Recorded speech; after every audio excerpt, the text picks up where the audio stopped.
नमस्कार दोस्तों, आज मैं फुल रोस्ट मोड में हूं। फाइनेंस जगत ने इस हफ्ते इतना ड्रामा किया है कि नेटफ्लिक्स भी इसके सामने फेल लग रहा है। आज ना मुझ में समय भाई ठगेश भाई की आत्मा घुस गई है, तो आज हम रोस्टेड फाइनेंस खाएंगे क्योंकि अब भेजा काम करना बंद कर गया है। तो लाया हूं सारी अपडेट्स, एजुकेशन के साथ थोड़ी मस्ती भी। पसंद आए तो ठोक लीजिए, 5,000 लौटे दिख जाना चाहिए। सबसे पहले बात करते हैं, ट्रंप बाबा ने पिछले एक साल में सारे युद्ध रुकाए। इजराइल, हमास, रशिया, यूक्रेन, 5-6 और रुका दिए। इन्होंने तो जेठालाल और आत्माराम का भी युद्ध रुका दिया, जो तारक मेहता के उल्टा चश्मा में होता है। इन्होंने पाकिस्तान के उच्च स्तरीय लोगों को दावत भी दी कि वो उन्हें नॉमिनेट करे, पर उनकी तो उनके देश वाले नहीं सुन रहे हैं, तो नोबेल कमेटी कहां से सुन लेगी। मुझे तो नान खटाई खानी है, मैं नान खटाई खाऊंगा। और जब फाइनल घड़ी आई, ट्विटर पे पूरा दिन ट्रेंड चल रहा था, ट्रंप को नोबेल मिल गया। लोग कॉन्ग्रेचुलेशंस दे रहे थे, सेलिब्रेशन मोड में थे। फाइनली अनाउंस हुआ तो पता चला कि ये ट्रंप को नहीं, मारिया कोरिना मचाडो को वेनेजुएला से नोबेल प्राइज मिला है। और भाई फिर क्या था, मचाडो को नोबेल मिला और ट्रंप ने यहां मचा दी। सुना है मोदी जी ने फोन किया और उन्हें कहा, आप लोग रोना बंद कीजिए, मेरे तक आवाज आ रही है। ये ना वही वाली फीलिंग है जब तुम ग्रुप प्रोजेक्ट में सारी मेहनत करो और क्रेडिट किसी और को मिल जाए। उसी वक्त चाइना ने भी बोल दिया, रेयर अर्थ मेटल्स, वो छोटी छोटी चीजें जिससे आपके iPhone, battery, solar panel, AI data centres और ईवी चलते हैं, उनके एक्सपोर्ट रूल्स और टाइटन कर दिए गए हैं। साला ये दुख का खत्म नहीं होता बे। अब 17 में से 12 रेयर अर्थ मेटल्स पे ये रूल लग चुका है। चाइना कहता है कि भाई अगर हमसे खरीदना है ना, तो पहले बताना पड़ेगा कि इसको यूज कहां करने वाले हो। अच्छा, आपके मन में आएगा यार चाइना छोड़ो कहीं और से खरीद लो। अरे ऐसा नहीं है कि हम कहीं और से खरीद नहीं सकते, ये चीज कहीं और मिलती ही नहीं है। 90% प्रोसेसिंग तो चाइना के अंडर है, तो चाइना इसमें नंबर 1 नहीं है, दी ओनली 1 है। अब ट्रंप साहब का हाल देखो, एक तरफ तो नोबेल ना मिला और दूसरी तरफ चाइना ने कहा क्यों हिला डाला ना। ये देखते ही ट्रूथ सोशल पे रात को 9 बजे ट्रंप साहब ने चाइना पे 100% ड्यूटी डाल दी। और ऐसी खबरें आ रही हैं कि वो रात को 2 बजे तक जगे हुए थे और पता है क्या कर रहे थे, वो रात अपन 2 बजे तक पिया। अब इससे देखिए क्या हुआ। नैस्डैक जो है वो 3.5% नीचे गिर गया। S&P 500 2.71% नीचे चला गया। डाउ जोन्स इंडस्ट्रियल एवरेज 1.9% नीचे चला गया। न्यूयॉर्क एक्सचेंज 2.09% चला गया। भाई ये तो तबाही मच गई, तबाही। फ्राइडे को पूरा लाल रंग छाया हुआ था। वर्ल्ड सप्लाई चेन को ऐसी फीलिंग आ रही थी कि वो बिग बॉस के घर में फंस गए हैं और बिग बॉस के सबसे बड़े जो 2 कंटेंडर हैं वो आपस में भिड़ गए हैं। अब तो यहां सलमान भाई भी नहीं बचा पाएंगे। अब इन्वेस्टर्स कह रहे हैं बस करो भाई, रिस्क प्रीमियम बहुत बढ़ गया है। गोल्डमैन सैक्स ने तो वार्निंग भी दे दी है, अगर ये टैरिफ वॉर एस्केलेट हो गई ना, तो यूएस इकोनॉमी को 2026 तक रिसेशन का रिस्क आ सकता है। मतलब ट्रंप ने चाइना को झटका देने की कोशिश की, लेकिन खुद को भी लग गया। वैसे एक छोटा सा कॉन्सोलेशन प्राइज है। नोबेल प्राइज विनर ने कहा है कि ट्रंप जी का बहुत सपोर्ट मिला है, उसी से हमारे ट्रंप साहब थोड़ा देख तो कैसे शर्मा रहा है। भाई गोल्ड ने यहां पे दिखाया कि फियर ही सबसे बड़ा एसेट क्लास है। पिछले 8 हफ्ते से ये कंटिन्यूअसली ग्रीन में है और करीबन 25% का रिटर्न दिया है। इन्वेस्टर्स बोल रहे हैं स्टॉक्स गिरे या वर्ल्ड जले, मैं तो सोना खरीदूंगा ही खरीदूंगा। ग्लोबल प्राइसेस ने तो $4,000 पर आउंस का रेट भी पास कर दिया है। और इंडिया में आप देख सकते हैं कि गोल्ड का रेट करीबन चल रहा है 1,21,000 पर 10 ग्राम्स। हो क्या रहा है, सेंट्रल बैंक्स खरीद रहे हैं। रिटेल में फोबो फुल पावर में है। ईयर टू डेट रैली देखी जाए तो 58% गोल्ड बढ़ा है 1 जनवरी 2025 से लेके अभी तक। और गोल्डमैन सैक्स ने तो ये प्रेडिक्शन भी कर दी है कि गोल्ड $5,000 तक जा सकता है बाय 2026, क्योंकि सेंट्रल बैंक्स अभी भी बायर्स हैं और जियोपॉलिटिकल रिस्क कम होने का नाम नहीं ले रहा। मुझे तो सेंट्रल बैंक्स को देख के ऐसे लग रहा है कि ये हमारी मम्मी बन चुके हैं। जिस तरीके से मम्मी कोई भी भाव में जाके गोल्ड खरीद लेती थी, इस टाइम सेंट्रल बैंक्स जाके कोई भी भाव में गोल्ड खरीद रहे हैं।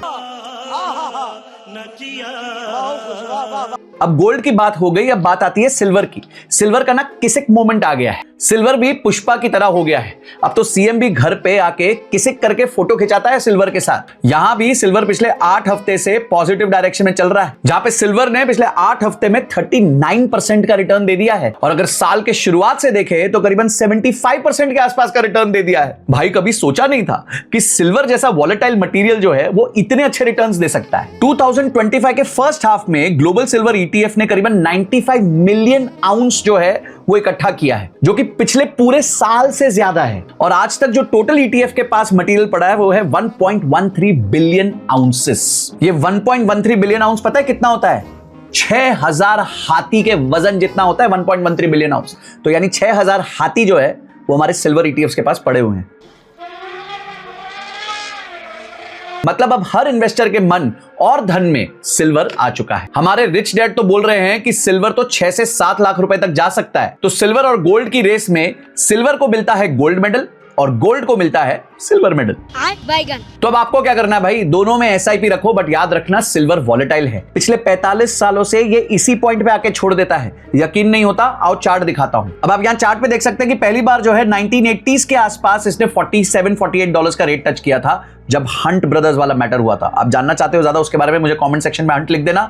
उसके बाद 2011 में फिर से उसने ये नंबर टेस्ट किया और अब फिर से जाके 2025 में उसने ये नंबर टेस्ट किया और थोड़ा ब्रेकआउट लेने की जरूरत कर रहा है।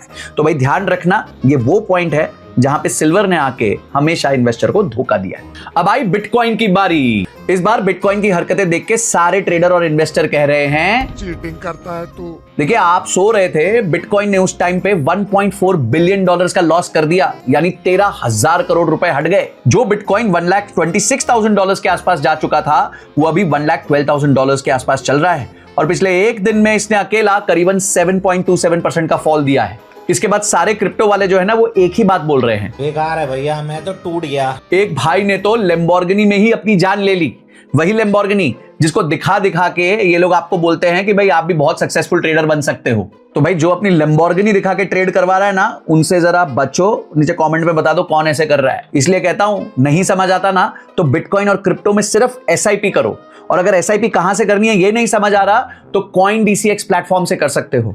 ये इंडिया का एकमात्र प्लेटफॉर्म है जहां पे आप बिटकॉइन में एसआईपी कर सकते हो। अब आप इसको डाउनलोड कैसे करोगे, आपको स्क्रीन पे QR कोड दिख रहा है और डिस्क्रिप्शन पे एक लिंक है, उसको जाके डाउनलोड कर लीजिए और अपनी एसआईपी की जर्नी चालू करिए। बिटकॉइन में एसआईपी कैसे करनी है उसके ऊपर मैंने एक वीडियो बनाई है, वो यहाँ पे आई बटन पे आपको दिख जाएगी या डिस्क्रिप्शन में भी हमने उसका लिंक दिया हुआ है। ज्यादा सरदर्दी मत करिए, आराम से जाइए, क्रिप्टो में एसआईपी करिए, क्योंकि पिछले 10 साल में बिटकॉइन ने जो है बहुत अच्छे रिटर्न्स दिए, बट एसआईपी में दिए।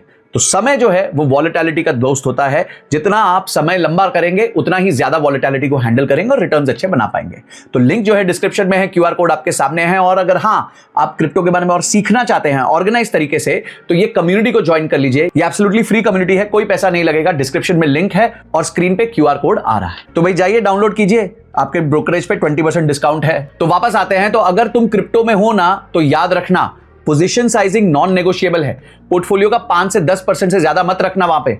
इमोशन से नहीं, लॉजिक से खेलना चालू करो। लॉन्ग टर्म करो, एसआईपी करो, पर जो भी करो अपने बहुत कम पैसे से करो। अपने पोर्टफोलियो के टोटल 5 से 10% से करना। अब आते हैं क्रूड पे। क्रूड ऑयल ने भी डाइट पकड़ा हुआ है भाई। इतना वजन तो मैं नहीं कम कर पा रहा हूं मेहनत करके, जितना क्रूड ने कम कर लिया है। लास्ट 2 हफ्ते में 10% फॉल आ चुका है, बिगेस्ट ड्रॉप इन मंथ्स। अगर आप यहां देखें तो पिछले हफ्ते 3.55% डाउन था और उससे पिछले हफ्ते 7% के आसपास डाउन था, यानी टोटल में 10% ड्रॉप हो चुका है। मतलब क्रूड प्राइसेस नीचे आ रहे हैं और अगर ये ट्रेंड टिका रहा तो पेट्रोल और डीजल में भी हल्का सा रिलीफ मिल सकता है। पेट्रोल डीजल अब शायद थोड़ा सस्ता हो जाएगा, शायद, क्योंकि इंडिया में पेट्रोल प्राइस तभी गिरता है जब गवर्नमेंट का मन करता है।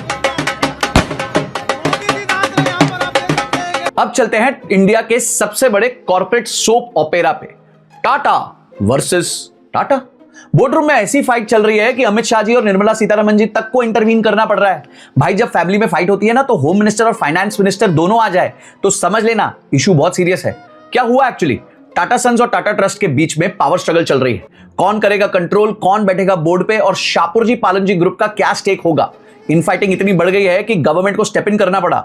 45 मिनट की मीटिंग हुई जिसमें क्लियर सिग्नल दिया अमित शाह जी ने, do what it takes to restore calm, stability लाओ वरना इन्वेस्टर कॉन्फिडेंस हिल जाएगा। भाई टाटा ने पिछले 1 साल में रतन टाटा जी के जाने के बाद $93 बिलियन का वाइप आउट किया अपनी मार्केट कैपिटलाइजेशन से। भाई ये वही टाटा ग्रुप है जिसको हम स्टेबिलिटी का सिंबल मानते थे। अरे भाई नॉर्मल परिवारों में जब फाइट हो जाती है तो कॉर्पोरेट इंडिया में भी कुछ भी हो सकता है, और घर के जब बड़े चले जाते हैं तो ऐसी फाइट्स जो है वो इनएविटेबल हो जाती है।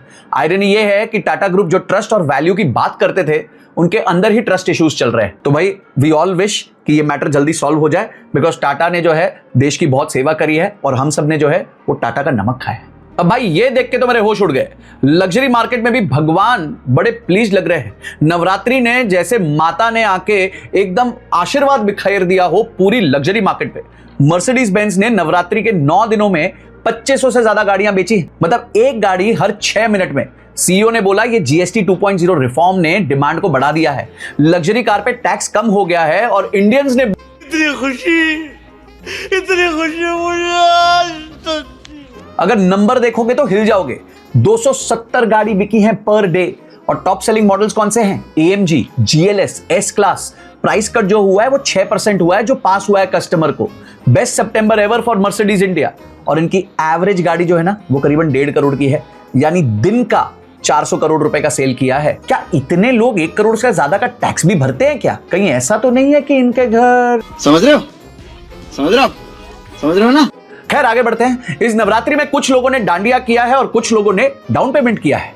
ये डेटा बताता है कि इंडिया में वेल्थ कंसंट्रेशन बढ़ रहा है। मिडिल क्लास तो अभी स्ट्रगल कर रहा है इन्फ्लेशन से, बट अल्ट्रा रिच जो है वो मर्सिडीज पे मर्सिडीज खरीदे जा रहा है। मर्सिडीज ने भी प्रूव कर दिया है लग्जरी सेगमेंट जो है ना वो रिसेशन प्रूफ होती है। और अब आते हैं एक ऐसे ब्रांड जो फाइनेंस में फोमो का प्रतीक बन चुका है, जियो ब्लैक रॉक, जिसका फ्लेक्सी कैप NFO ऑफिशियली खत्म हो चुका है। ये Reliance back asset management company की फर्स्ट म्यूचुअल फंड ऑफरिंग थी और रिस्पांस इसका काफी स्ट्रांग रहा है। म्यूचुअल फंड इंडस्ट्री में नए प्लेयर्स का इन्फ्लक्स बहुत जोरदार हो रहा है भाई। लोग बोल रहे हैं कि मुकेश भाई के फंड में पैसा डाल दो, नेटवर्क और NAV दोनों स्ट्रांग हो सकता है। अब देखना है आने के बाद परफॉर्मेंस कैसी रहती है। ये लोगों ने अलादीन की इतनी बात कर दी है कि उसके चिराग से ज्यादा तो बेचारा वो घिस गया है। लेकिन एक बात क्लियर है, न्यू AMCs की स्पीड देख के लगता है रिटेल की भूख अब इंटैक्ट है। मतलब इंडियन इन्वेस्टर्स अभी भी गेम में हैं, चाहे ग्लोबल मार्केट्स में जितना भी ड्रामा हो जाए। इंडियन इक्विटीज की लॉन्ग टर्म स्टोरी अभी भी स्ट्रांग लग रही है। GDP growth, consumption story, infrastructure push, short term volatility तो हो सकती है, पर ये जो है लॉन्ग टर्म में वेल्थ क्रिएशन जरूर हो सकती है। लेकिन अगर आप लॉन्ग टर्म इन्वेस्टर हो तो शॉर्ट टर्म वॉलेटिलिटी पे फोकस मत करो, SIP कंटिन्यू करो। तो भाई इतने सब इंफॉर्मेशन के बाद करे क्या? आइए समझते हैं क्या कर रहे हैं। लॉन्ग टर्म वाले पैनिक मत करो, आराम से SIP करो। US टेक में और चाइना में अभी थोड़ी हलचल हो सकती है, तो अगर आपके पोर्टफोलियो में हैवी टेक एक्सपोजर है तो brace for impact. SIP on dip जरूर किया जा सकता है, वो भी सिर्फ इंडेक्स पे, कोई स्पेसिफिक स्टॉक पे मत कर देना, प्रॉब्लम में आ जाओगे। गोल्ड और सिल्वर बहुत सिंपल है, SIP चलते रहिए, करते रहिए, SIP स्टाइल में उसमें पैसा डालते रहिए। सिल्वर में ज्यादा खेलने की जरूरत नहीं है, बहुत वॉलेटाइल होता है भाई, लोगों के घर बिकवाए हैं उसने। बिटकॉइन में भाई फोमो मत लाना, नहीं तो आपका वॉलेट एम्प्टी हो जाएगा। पोजीशन साइजिंग नॉन नेगोशिएबल है, पोर्टफोलियो का मैक्सिमम 5 to 10%। स्टॉप लॉस लगा लेना, इमोशन से नहीं लॉजिक से खेलना, और हो सके तो सिर्फ SIP करना। CoinDCX का लिंक दिया हुआ है और उसका QR कोड स्क्रीन पे है। बिग पिक्चर बड़ी सिंपल है, मार्केट में सबसे बड़ा प्रॉफिट तब होता है जब सब पैनिक कर रहे होते हैं और आप मीम्स नहीं देख रहे होते हैं, आप डेटा देख रहे होते हैं। याद रखना, मार्केट क्रैश करते हैं लेकिन स्मार्ट मनी क्रैश को भी कैश बना देता है। तो इस हफ्ते के सारा रिकैप भाई हमने कर दिया है। ट्रंप का नोबल हो चाहे चाइना का रेयर मेटल हो, गोल्ड हो कि सिल्वर हो, बिटकॉइन हो कि इक्विटीज हो, सब कुछ के बारे में बात कर दी है भाई। सब कुछ मिल गया इंफॉर्मेशन, थोड़ा रोस्ट मोड भी डाल दिया है। यानी इस हफ्ते पैसे, पॉलिटिक्स और परसेप्शन सब एक ही ताली में परोस दिया गया है हमारे को। तो भाई लाइक कर दो अगर वीडियो पसंद आई है, कमेंट करके बताना कौन से सेगमेंट ने आपका सबसे ज्यादा भेजा रोस्ट किया है। शेयर करना अपने दोस्तों के साथ जिनको खासकर क्रिप्टो में फोमो लगा हुआ है कि वो हार जाएंगे। और हाँ, अगर इस वीडियो को 20,000 लाइक्स और 10,000 कमेंट्स मिलते हैं तो ऐसा फाइनेंशियल रोस्ट जो है मैं वो हर महीने लेके आऊंगा। अब आपके ऊपर है, आपको अगर ऐसा रोस्ट चाहिए तो नीचे रोस्ट लिख दीजिए और लाइक कर दीजिए, तो मैं ऐसी चीजें आपके लिए लेके आऊंगा। अगली वीडियो तक this is Sanjay signing off. जय हिंद, जय भारत।